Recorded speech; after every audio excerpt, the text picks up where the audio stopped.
My name is Kelly Macdonald. I may have been born with low vision, but did that stop me from living the life I wanted? No way! It barely slowed me down. Today, I'm a broadcaster, actor, sports fan, and all-around great guy. I'm also the host of my very own show, This Show. I've made a bucket list of things I want to experience, people I want to meet, and places I want to see. So join me on my travels and take a look at things from my point of view. This is Blindsided with Kelly Macdonald. Welcome back to Blindsided with Kelly Macdonald, the show George Clooney once called What Show? This week on the show, I live my dream of survivalist training, which should actually help me survive my conversation where I ask for an actual dressing room. And now it's time for this week's Dare segment. Which one of my friends turns out to be my enemy? Hey, Kelly, it's your friend James. As you know, I'm very passionate about sumo wrestling, so I dare you to a backyard sumo wrestling match. Huge mistake, James. Pushing people's my middle name. Well, actually, it's Herman, but let's sumo. Dare me. Well, I'm here in a backyard in Toronto, standing on a mat next to James for this ridiculous challenge. You dragged me out of the studio where I'm all comfortable to stand on a mat here and knock you to the ground. Hey, I don't think it's a bad thing to drag you out of the studio every once in a while, you know? And All besides, you're not gonna be standing for that long anyway. Oh! Fold up the cane. Dispose of it. Let's get dressed, man. All right, it's on. So the sumo suit is this big brown bodysuit. Whoa. With a big Velcro patch in the back here. Holy cow, it's heavy. Oh, yeah. All right. It's nice and padded for our protection. So we you step don't have into to hold back. Yeah, No, you step right into it. Okay. At the bottom here. Trust me, James, I'm not holding back. Oh, yeah. There's nothing quite like a grown man helping another grown man struggle into a 30-pound vinyl suit on a hot summer's day. Yeah, not bad. Wow. There you go. Whew. You look ready. Yeah, I'm ready, James. Yeah? You better get yourself ready before I die of heat. All And that right. better not be your strategy. I let James struggle with his suit on his own, but I help him do up the back for good sportsmanship. All right, so the only two rules that there are to win are you either get pushed out of the circular ring that we're standing in or you get pushed onto your back. Okay. We're gonna start off the match in the middle of the ring here. There's a big white square that we're gonna put our fist on. I will say ready, and we'll start the match right away. Okay. Best 2 out of 3. 3, 2, 1. You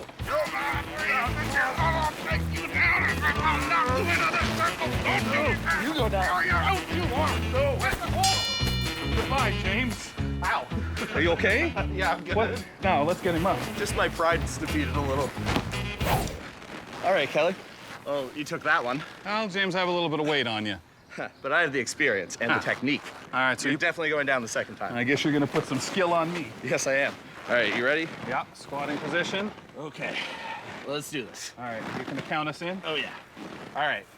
3, 2, 1. And ouch. Oh, I just went off.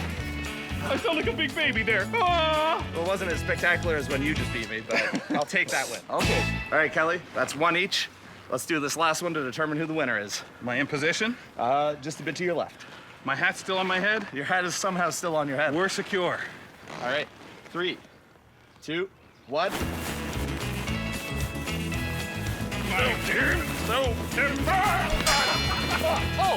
Oh, James, you all right? Yeah, I'm fine. Just my ego is hurt. We're both on the ground, but you went down first. I'm the winner! Yeah. That'll be the last time you ask me to leave the studio. How do we get up? I think we just kind of try to rock our way back onto our feet. All right. Yeah, let's do this. Like that? Oh, start to kick it out. I'm just a lowly service dog, Sunshine, but I wouldn't be dumb enough to challenge Kelly to a sumo match. No kidding, Otis. What's wrong with James? Does he have a death wish? But it's kind of like when you posture with that Roddy at the dog park. Yeah. Wait. No, it's not. It's exactly like that. And now for joking aside. So you two met on Magnet, the newest dating app for people with disabilities? Yes, and I couldn't be happier. Yar, she's me anchor in a stormy sea. And Carl, you're a pirate. Yar, I don't know if that's a yes or a no. yar. Okay, well, why don't you two just tell us how you guys met? Well, When I was 22, I lost my sight in a terrible car accident. And I lost me eye in a fight with a sea monster. And we just clicked. We chatted for a bit online, and then I kidnapped her. More like I kidnapped his heart. And I'm not paying that ransom. Oh, okay. sweet. Hey, tell that to the governor's family I have stowed away in my frigate. Is that a fun joke, or did you actually kidnap people? It's okay, you know what? No big deal. So, what's next for you two? Well, next week we're taking a trip to Tortuga. It's a bit of a work trip. You better find time for me, though. Oh, I'd bet me remaining hand on it. Gotta be careful or you're gonna end up with 2 hooks. Uh-oh, but that would double the fun down in the captain's quarters now, wouldn't it? We'll use the hook. Yeah, gross. So would you recommend this app to other people with disabilities? You mean my coworkers? In all seriousness, though, every pirate I know downloads Magnet after they've plundered their first smartphone. And all of my blind friends are currently dating pirates. Yar! Right. Not to change the conversation, but you mentioned you had a family locked up in a frigate? Yar! Sorry. In this case, I really need you to say, is that a yes or no? Because that's a crime. Yar. Yes or no? Magnet, the news dating app for people with disabilities. A huge percentage of which are apparently pirates. Coming up after the break, I go into the wilderness and learn how to survive on only what the craft truck has available. Welcome back to Blindsided with Kelly Macdonald. Being part of the blind community, we can feel more vulnerable than most. So learning how to survive in the wild is a way for me to put the power back in my own hands. And if you know anything about Kelly Macdonald, you know he loves power. Let's check something off my bucket list. Here I am, just outside of Quadville, Ontario, in the woods, about to fulfill my dream of learning how to survive out here. The man who's going to walk me through it is... David Arama, the survivor guy. You look around here, we're in the middle of nowhere. There's 350 acres of wilderness, surrounded by 10,000 acres of crown land. Now, we've got a bit of a rainy day to do this survival business. Is this good or bad? So I always tell people, if you want to learn how to survive properly, you do it in these kind of conditions, not on a sunny day on a nice beach. Not that that sounds so bad. So, Kelly, I brought you over here to show you some of our survival gear that an average person should carry. Every survival kit has to have the basic components for shelter, fire, water, and food. Wow. So, for example, something as simple as a water bottle. Okay. You can use some purification tablets to purify your water, like chlorine and iodine. Okay. Or something for a shelter, like a space blanket, solar blanket. It makes a good roof. And then I have lots of stuff here to start a fire. So, for example, I do have a lighter, but I also have a flint. And I can use any one of these flints here to give off sparks. We better get started before this storm and the bugs pick up, so let's go. Okay, with you. Right this way. So, Kelly, here's where we're gonna build our shelter. Okay. And as I've already put a few sticks up here, so today we're just gonna build an A-frame style shelter using this long ridge pole, just leaning up against this tree with some forked sticks propping it up. The ridge pole is just a long branch that's sturdy, too. You don't want it to break on you. No. And it's gonna actually hold up all of the other branches to form some walls of the shelter. Ah. We're gonna need at least 100 sticks to make these walls. Here's another good branch. Try that one. After what seems like hours, David and I have built my new accommodations, the size of a one-man tent. All right, Kelly, we've got a frame up that looks pretty sturdy. So the next order of the day is to use what we brought in the survival kit. That's why we pack it. Right. 90% of the time we never have to use it. Now we need it. So I'm gonna open up this solar blanket tarp. I'm gonna pass you an end here, and let's get this over the roof. Okay. There you go. Got that end? I think so. And Perfect. Yeah. open it like this. Yeah, so perfect. I'm spreading my arms in front of me. Excellent. centered? That's it, right there. Now, the thing is, these tarps would fly away in a storm, so what we're gonna have to do is once we put this all up, we're gonna need to take a bunch of branches or leaves, anything we can find, and just heap it all on. It's a lot of hard work. Yes. Keep piling it on there. So, Kelly, we're just standing next to the door of the shelter, and what we're gonna do next is we need warmth to go along with the shelter. We need a fire. Yeah. So I brought some different things that we could use to start a fire, and I just happen to have this steel wool, which I could actually light with batteries also. If I connect two batteries, with the steel wool, I can short out the batteries. Oh. So I'm gonna connect the steel wool from the negative to the top of the battery where the positive is. And I'm gonna see if I can short it out. There it goes. Okay, there it's lit. Okay, now blow on it. I feel heat. Yeah, it's going. Now blow on it tons. Okay, you hear that? That's crackling.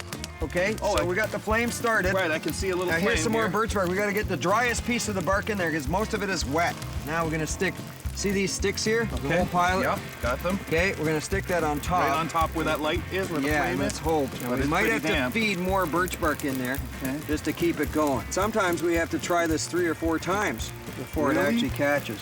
Oh yeah, we got her going now. Here, high five. All right, David. Ha! All right. Yeah, I think babe. we got it going. All right, now I'm gonna curl up nice and close. Stay Okay. warm. All right, Kelly, we got a toasty fire. We got a shelter built. And you know the fire is not just good for warming us up, which it's doing right now, but it's allowing the search and rescue an opportunity to find us. But right now we need water and food. So I brought some things along with us to help us purify water, because the next thing we need to do is get water. Otherwise we're gonna dehydrate. That'll kill us. Right. I've got a tin can for boiling, 2 or 3 minutes, you can drink it. And I've got water purification tablets and a water bottle. So when I'm looking for sources of water, I prefer having a stream or a lake, even a swamp. Mind you, with any of those sources of water, there's a high probability of getting Giardia, E. coli, Cryptosporidia. So you have to purify first. But if I find something like this, a pool of rainwater, I can drink right out of that. I don't have to do anything. So I'm gonna reach right in there with this tin can and get me some of this nice, tasty water. Okay. You're gonna drink that? You drink first. No, after you, sir. I'll Gentlemen drink first. Okay. Oh my goodness. Smells okay. Smell that. Does it smell bad to you? No, it doesn't. Yeah, exactly. So it's totally drinkable. Next order of the day to survive is we should get some food. Well, I've got a bag to collect it in, so whatever you spot, we'll grab. Yeah, let's head down this trail and see what we can find. So all around us, there's food here. For example, there's evergreen trees, like balsam, like pine, spruce, cedar. They're all high in vitamin C. Oh, I didn't know that. And all you do is you grab some of the needles or branches and you steep a tea. Put it in the bag. A lot of people talk about dying of scurvy. Well, if you drink this tea, you won't have to worry about that. I wouldn't even thought of that. Remember, if you're not 100% sure, don't eat anything. Because in a survival situation, if you eat something that's even slightly toxic, that could kill you. Now, right over here, I see ferns. These are called ostrich ferns. When it first comes out of the ground, it's called a fiddlehead. And here's one that's sort of a bit of a fiddle still. They make a good soup. Yeah, there you go. You can eat the ferns. They're edible, but just not as good as the fiddleheads. All right, I got one last plant right here that looks really good. This is called sarsaparilla. Oh, I like the name of that. Yeah, you might have heard of this. They used to make root beer out of it. Smell that. Very Oh, fragrant. I can see why. You can smell it, definitely. So we'll bring some of this back to make a tea with. Okay. And it's the root that's really good. Awesome. Well, Kelly, we got our food. Nightfall's coming. We better head back to camp to our shelter. All right. Well, Kelly, Uh-huh. you got a fire. Yep. You got a shelter. Yes, sir. We got water and some food you gathered. Ah, yeah, David, we did good. Now all that's left is for you to be rescued. You mean us? I mean you. So I'm gonna shake your hand. Good night and good luck. Bye? David? No, wait. David? David!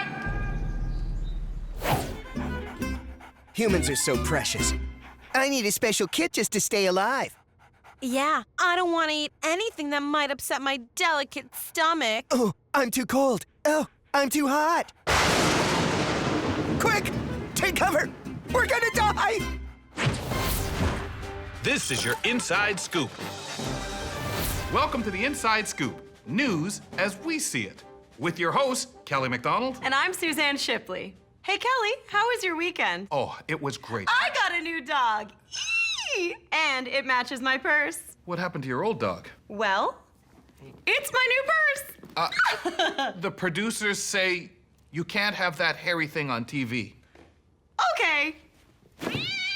Our first story tonight. A pair of e-sight glasses have been gifted to legally blind 10-year-old Benjamin Francie so he can watch his favorite NHL team, the Winnipeg Jets. After watching the first period, Benjamin said, "I don't know why I wanted to watch these guys play in the first place. They're terrible." Do you watch hockey, Suzanne? Oh no, I don't have time for it. I'm too busy embezzling money. I don't think you want to say that on the air. No, I don't. Unbelievable. Austrian company Blytab has developed an iPad that translates digital text into Braille. A company's spokesperson said, "We're just sick of blind people being so damn productive." Exactly. What are they gonna do, make toast with it now? Say what? Yeah, I don't understand how a computer works. I'll admit it. Great. I owned one once, but I got scared when I thought that it was just a book possessed by a devil, so I threw it in a river. Unbelievable. Yeah, I couldn't believe a devil could possess a book either. But there you have it. How did she ever get a job here? Well, maybe I'm just possessed by a demon. Hit Broadway musical Hamilton is being sued for not providing audio descriptive devices for any performances. A spokesperson has said they'll provide the devices when tickets finally become available in 2070. With more on this, we have our Broadway musical entertainment reporter, Talia Talala. Talia, what's your take on this whole Hamilton business? Oh, it's messier than a mud mask by Bob Fosse. I haven't seen Broadway in this much of a show last since Liza slapped the boards in Cabaret. Slap the boards? It's a Broadway expression. Don't think it is. It is. Hamilton is so hot right now. You could put it on the 57th Street sidewalk and it would cook itself. Then that would mean the sidewalk was hot. Shut. Excuse me, Kelly. So this lawsuit isn't going to stop the juggernaut. It's like spitting into the eye of the Windy City. What? Talia, you are a riot. And I, for one, understand every single word you're saying. Thank you. You are welcome. Of course you do. But Suzanne, we should probably then talk about your dog purse. Okay, that's all the time we have for this week. Join us next week when we get to the bottom of Kelly's strange, almost sexual obsession with dogs. No, hold it. Wait. That's not what it is. Kelly's got a sexual, strange obsession with dogs. Ooh. Yeah. Oh, don't say that. Okay, we'll sing it. Oh, God. No, just say it. Kelly is a dog. I'm not listening. All right. You can't use your head voice like that. You need to pick and choose. Okay. All right. Just an FYI from an Welcome back to Blindsided with Kelly Macdonald. Time to climb onto my soapbox. They say that 80% of communication is nonverbal. So I guess I suck at communication? Nah, I'm fine, but I have a hard time trusting people who rely on visual cues to converse. Take note if you've developed the habit of replacing words with gestures. Or worse, if you rely on sarcasm to get your points across. Oh, sarcasm. Saying one thing and using your face to mean another. A real treat for the vision impaired. So is this to say we should only communicate with words? Heck no. Well, unless you're communicating with me. It's all to say that in order to communicate effectively, know your audience.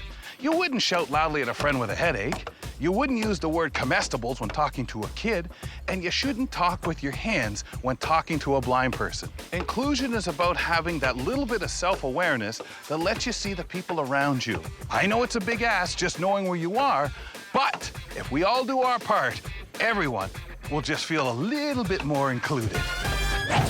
And now for more joking aside. This restaurant is nice. Well, I thought after our second date I could do better. I didn't mind the picnic. It snowed. Yeah. Nadine, there's something I need to tell you. Well, actually, Roger, there's something I should get off of my chest, too. Mine's embarrassing is all. Mine, too. Want to go together? Okay. Okay.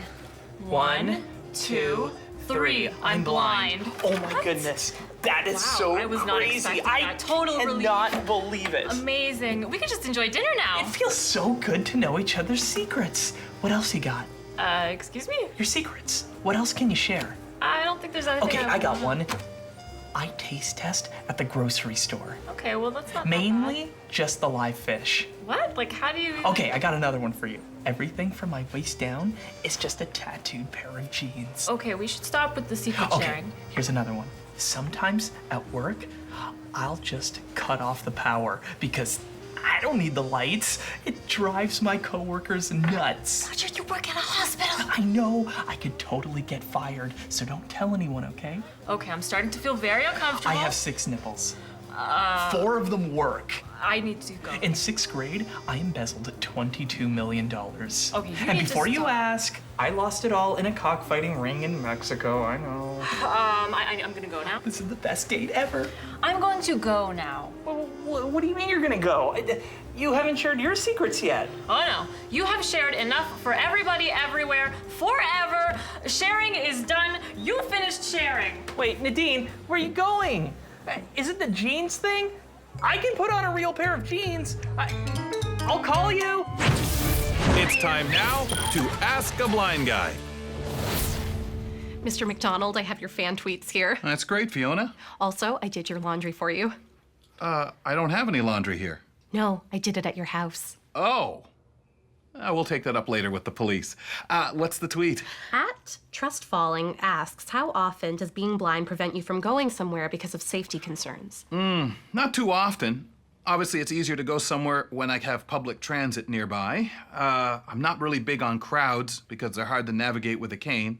So, only once in a while. Well, you never have to be afraid with me, Mr. Macdonald. Now, you've totally proven that false by breaking into my house to do my laundry. That's all the time we have for this week on Blindsided. Join us next week when I spend the entire episode checking my house for missing items. You tried on your pajamas. Behind the scenes, we have executive producer, Breakthrough Entertainment, supervising producer, Leanne Brennan, series producer and writer, Amy Blythe, producer, Alistair Forbes, directed by Amy Blythe and Alistair Forbes, director of photography, Suave Hoopa, editor, Jenna Jeffrey, integrated described video consultant, Emily Harding, produced in association with Accessible Media Inc., produced and distributed by Breakthrough Entertainment. Hey, Suzanne, try to make a purse out of me. Yeah, we'll make a purse out of you. It puts the lotion in the basket. An AMI original production.